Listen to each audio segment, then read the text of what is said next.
Hello everybody, E here, back again with another Stephen King list. This is one that I've been wanting to do for a while, one that's been requested a lot on the channel.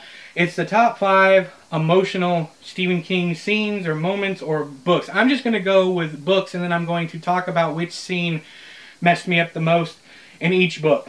Not sure there'll be any surprises in this one, maybe one, but all the rest of these, I do have an honorable mention this time, and I will get to the honorable mention when I get there. Actually, let's start with it. Where are you?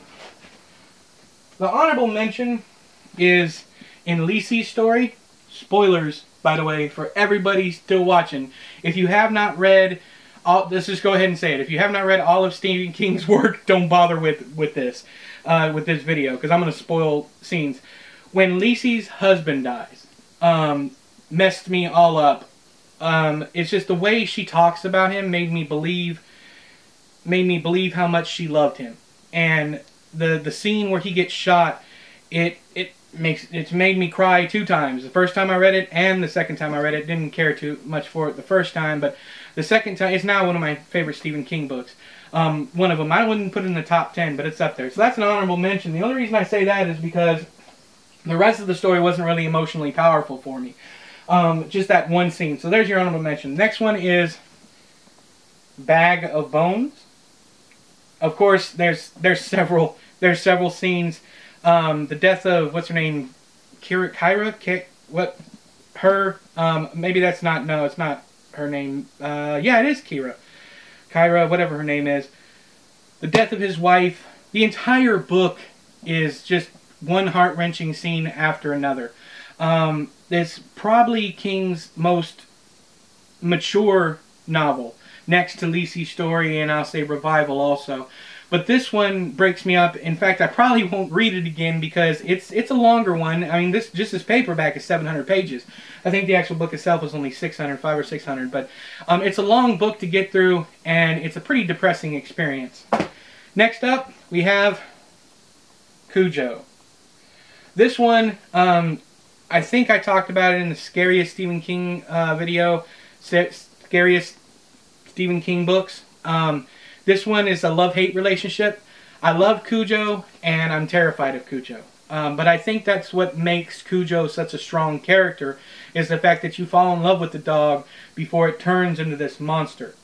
And of course, the ending just completely wrecks me. Every single time, the ending wrecks me. But this one, I cannot see anybody reading this book and having a good time. That's why to this day I only give it 3 stars. Because it's not an enjoyable experience. It is one that I think I prefer the movie experience more than the book for obvious reasons, the ending. Just because that's one of the only happy endings I've really appreciated in cinema. So, next up, I just got through talking about this one in the last list video I did. Pretty sure you guys saw it coming. Firestarter. The interaction between Charlie and her father throughout the book is great. It's terrific. It builds up. And this is another one of those one-shot scenes because the ending tears me to pieces. So it's like Lisey's story, but I think having more time with Charlie and her father throughout the book and seeing them together all that time added so much emotional weight and so much emotional payoff to the end of the book that it deserves to be on this list. This is number 3, Firestarter. Next up, next 2, I don't think are going to be anybody's surprise. This one might be a surprise. I don't know. Revival. Especially the pastor, when the pastor's wife and child die in the car accident at the beginning. I think it's a downhill race after that. It never gets, there's never an up moment. Seeing this man's life fly by, and I hate to get into it too much here because I'm going to get into it more in my actual review in Thursday Theorist, but in this one, he captures so perfectly. This is one of his shorter books. I think the hardcover is only like 300 and 400 pages, something like that. It's one of his shorter books. And it's all the better for it because he captures the fleeting nature of life, how quickly life goes by. The main character, you end up, is his name Jamie, he goes from being a child to an old man in the course of 400 pages. And you get to know this guy and you want to see the best for him. And then that ending hits. And everything is just thrown out the window. So there's number 2. And number 1, There's several scenes in this one, but I'm only going to point out one to you. Pet Sematary. Gage's death.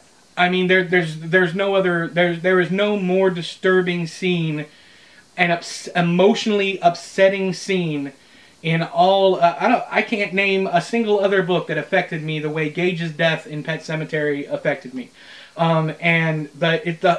Unfortunately, it's probably one of the best parts of the book because we've gone through. I think it happens around midway, closer to the end.